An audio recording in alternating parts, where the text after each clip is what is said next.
Hello বন্ধুরা, তোমরা সবাই কেমন আছো? আশা করি তোমরা সবাই ভালো আছো।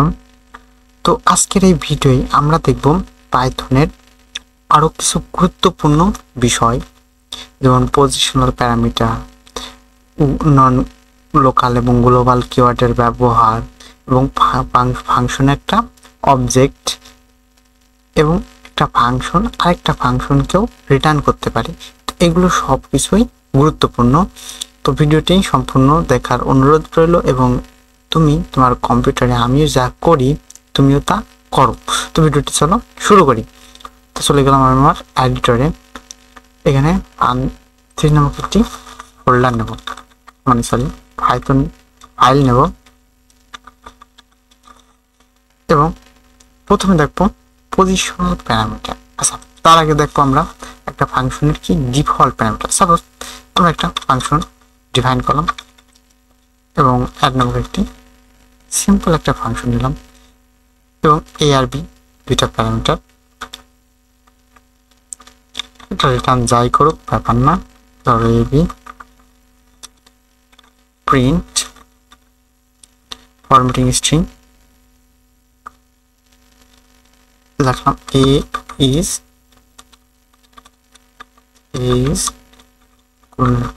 ব্র্যাকেট এ লিখলাম, তারপর লিখলাম বি ইজ বি। অর্থাৎ এটা এ যে প্যারামিটার দেবে এ কে এ হিসাবে বলবে আর বি কে বি হিসাবে বলবে। এখন যদি আমরা এই অ্যাড ফাংশনটাকে কল করি এবং কল করলাম 4 এবং 5 দ্বারা, তাহলে আমরা আউটপুট হিসাবে কি পাবো? খুব সিম্পল, ফাংশন 3, এবং এটাকে রান করি, তাহলে এ ইজ 4 আর বি হলো 5। অর্থাৎ এই যে দেখো, আমরা কিন্তু প্রথম যে প্যারামিটারটা দিলাম মানে আর্গুমেন্টটা দিলাম, এটা কি প্রথম প্যারামিটার হিসেবে গণনা করা হয়েছে, এবং দ্বিতীয় যে প্যারামিটারটা দিলাম এটা কি দ্বিতীয় প্যারামিটার হিসেবে গণনা করেছে। ফাংশন এটা কি হচ্ছে পজিশনাল আর্গুমেন্ট, অর্থাৎ এক একজনের পজিশন ক্রম অনুযায়ী প্যারামিটারগুলো কি ভাগ হয়ে যায়। আচ্ছা, এটা হচ্ছে পজিশনাল আর্গুমেন্ট। আমরা চাইলে কিওয়ার্ড বলতে কি এক একটা কি উল্লেখ করে করে তার ভ্যালু অ্যাসাইন করতে পারতাম। যেমন এবার আমরা লিখলাম বি কে আগে অ্যাসাইন করলাম, বি সমান 4 এবং এ সমান 8 দিলাম। এটাকে বলছে কিওয়ার্ড আর্গুমেন্ট। এখন এটাকে যদি আমরা কল করি, এখানে আসবে এ সমান 8, এ ইজ 8 আর বি ইজ 4। খুব সিম্পল, আমরা কিওয়ার্ড অর্থাৎ এক একটা প্যারামিটার উল্লেখ করে করেও আর্গুমেন্ট পাস করতে পারতে, এটাকে বলছে কিওয়ার্ড আর্গুমেন্ট।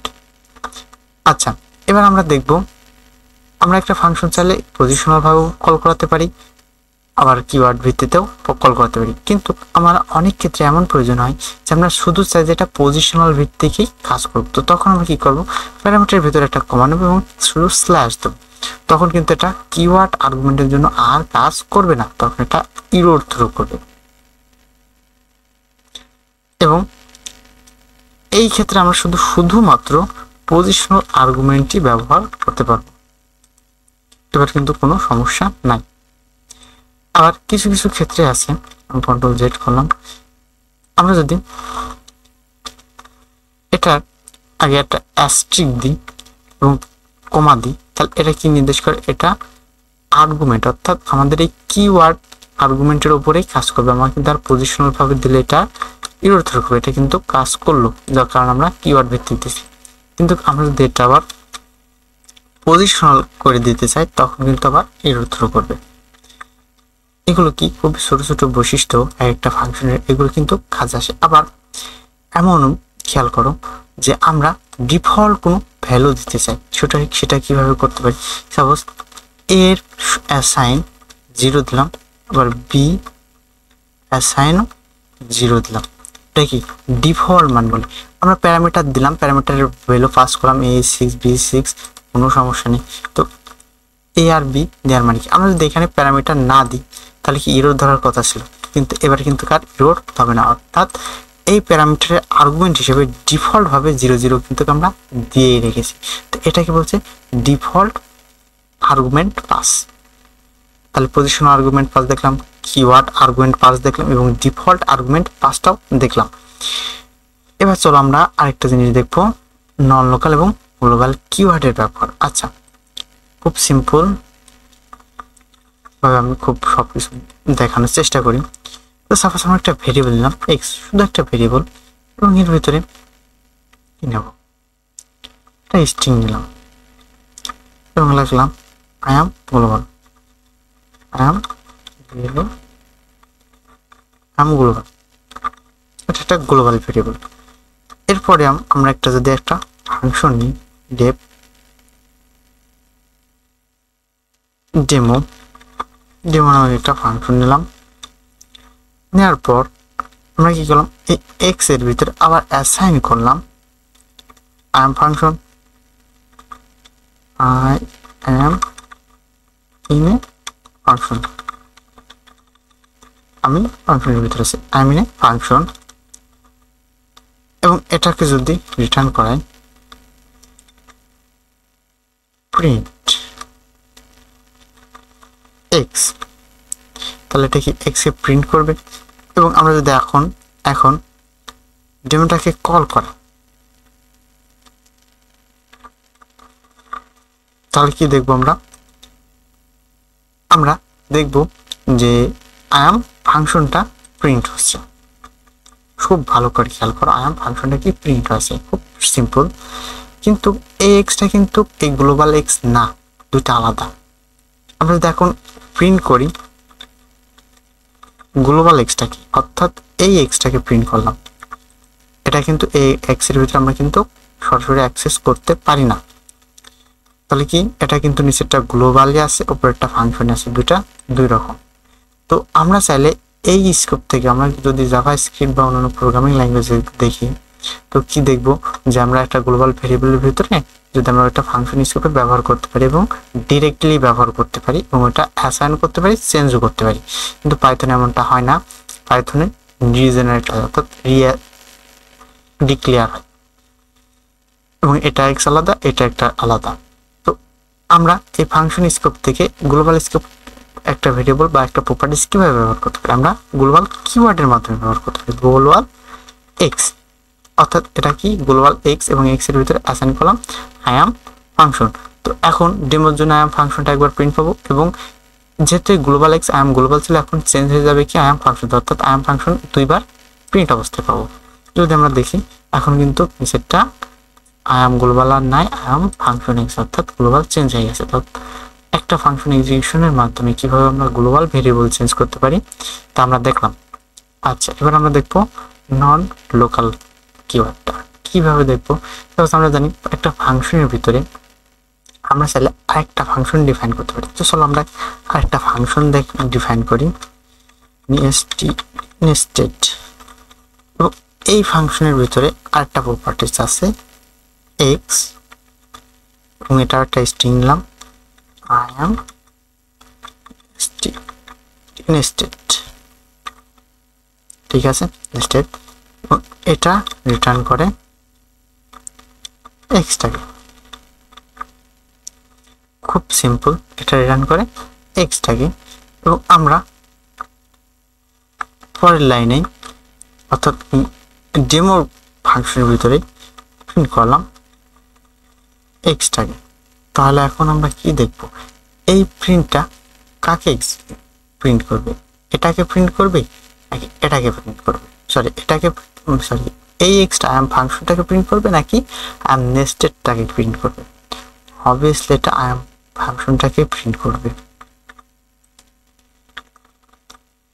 অর্থাৎ তিনবার আই এম ফাংশন হলো, কিন্তু এটা কিন্তু একটা গ্লোবাল পজিশন আছে।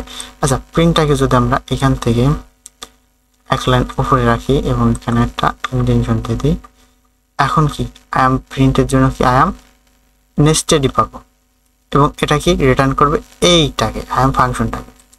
যদি আমরা এখন দেখি তো আই এম ফাংশন, আচ্ছা আমরা মূলত নেস্টেড কখনো কলই করিনি, নেস্টেডকে কল করে দিলাম, ঠিক আছে। আই এম নেস্টেড সবার আগে কল হলো, তারপরে ডেমো ফাংশনের জন্য আয়াম ফাংশন, ডেমো ফাংশন যেহেতু গ্লোবাল ফাংশনকে চেঞ্জ, ডেমো ফাংশন যেহেতু গ্লোবাল ভেরিয়েবলকে চেঞ্জ করেছিল, তাই আয়াম ফাংশনটা দ্বিতীয়বার রিটার্ন পাবো। আচ্ছা, আমরা এখানে এটাকে হাটাই দিলাম, ঠিক আছে। এখন গ্লোবালের জন্য আমি গ্লোবালই পাবো। এখন এই আয়াম নেস্টেডটা আমরা চাই যে এই এক্স এর ভিতরে আয়াম ফাংশনটা যখন নেস্টেডটা কল হোক তখন কি আয়াম ফাংশনটাই শুধু চেঞ্জ হয়ে যাক এবং চেঞ্জ হয়ে আয়াম নেস্টেড হোক। তখন কি করব, আমরা এখানে লিখবো নন লোকাল। আমরা গ্লোবাল না, এটা নন লোকাল, অর্থাৎ নেস্টেড ফাংশন তার প্যারেন্ট ফাংশনকে ইন্ডিকেট করছে এবং নন লোকাল এক্স, অর্থাৎ নন লোকাল ভেরিয়েবলের মানে ফাংশনের ভিতরে যে এক্সটা আছে সেটা আমরা নিলাম এবং তার ভিতরে এখন অ্যাসাইন করলাম আই এম নেস্টেড এবং এটা এখানে প্রিন্ট হবে, এটা এক্সিকিউশনের সময় প্রিন্ট হবে এবং এটা রিটার্ন করবে আবার আই এম নেস্টেড এবং এইটা কি প্রিন্ট করবে, এটা আই এম গ্লোবাল প্রিন্ট করবে। তার মানে আমরা কি আই এম নেস্টেড এবং আই এম গ্লোবাল ভেরিয়েবল এটা প্রিন্ট করবো। আশা করি তোমরা সবাই বুঝতে পারছো আমি কি বোঝাতে চাইলাম, যে আমরা কিভাবে গ্লোবাল এবং নন লোকাল কিওয়ার্ড ব্যবহারের মাধ্যমে গ্লোবাল ভেরিয়েবল এবং নন লোকাল ভেরিয়েবল ব্যবহার করতে পারি। আচ্ছা, এবার আমরা দেখব ফাংশন কিন্তু একটা অবজেক্ট, কেমন আমরা এটা কিন্তু একটা ভেরিয়েবলের ভিতরে অ্যাসাইন করতে পারি এবং ওই ভেরিয়েবলকে কিন্তু তখন আমরা ফাংশন হিসেবে ব্যবহার করতে পারি। তো চলো বিষয়টা কেমন একটু দেখা যাক। আমি এগুলো কমেন্ট আউট করে দিলাম। কমেন্ট আউট করার পর সাপোজ আমি একটা ফাংশন নিলাম, এটা কি, এটা একটা ডেমো ফাংশনই এবং এই ফাংশনটা কি রিটার্ন করে একটা স্ট্রিং, চলো এটা প্রিন্ট করে একটা স্ট্রিং, চলো র্যান্ডম একটা স্ট্রিংকে প্রিন্ট করলো, ঠিক আছে। এখন কিন্তু আমরা ডেমো ফাংশনটাকে কল করলে কি এটা এই স্ট্রিংটাকে প্রিন্ট অবস্থায় পাবো। তবে আমরা একটা ভেরিয়েবল নিলাম এক্স, যেহেতু এটা এক্স নামক গ্লোবাল ভেরিয়েবল ছিল, সবগুলো কমেন্ট আউট আছে, সমস্যা নাই, ওগুলো কম্পিলার ইগনোর করে দেবে। এখন আমরা ডেমো লিখলাম, ডেমো। এখন কি ডেমো প্রপার্টিজ কিন্তু এক্স এর ভিতরে চলে গেছে। এখন আমরা এক্স কে কল করব, এক্স কিন্তু এখন একটা ভেরিয়েবল ছিল, এখন এক্স কে আমরা কল করতে পারি। এখন এটা যদি করি তাহলে আমরা কি পাবো, আই এম মানে র্যান্ডম স্ট্রিংটা পাবো। স্ট্রিং কিন্তু মানে ফাংশন কিন্তু একটা পাইথনে অবজেক্ট, মোস্টলি সবকিছু পাইথনে অবজেক্ট ধরা যায়। আচ্ছা, এবার আমরা দেখবো একটা ফাংশন কিভাবে আরেকটা ফাংশনকে রিটার্ন করে, ঠিক আছে। তো চলো এই বিষয়টা একটু ক্লিয়ার হয়ে যায়। আচ্ছা, আমরা এবার একটা ফাংশন ডিফাইন করলাম, সাপোজ একটা ফাংশন নিলাম ডেপ দিয়ে একটা ফাংশন ডিফাইন করলাম, এটা নিলাম অ্যাড নামক একটা নেম নামক একটা ফাংশন নিলাম। নেওয়ার পর এই নেমটা কি করলো একটা প্রিন্ট করলো, কি র্যান্ডম স্ট্রিং প্রিন্ট করলো। তারপরে কি এর ভিতরে আমরা আবার একটা ফাংশন নিলাম নেস্টেড ফাংশন এবং এই নেস্টেড ফাংশনটা কি রিটার্ন করে 100 একটা ইন্টিজার ভ্যালু এবং এই নেম ফাংশনটা রিটার্ন করলো কি এই নেস্টেড ফাংশনটা। আচ্ছা, এখন যদি আমরা নেম ফাংশনটাকে কল করি, প্রিন্ট করি, তাহলে আমরা কি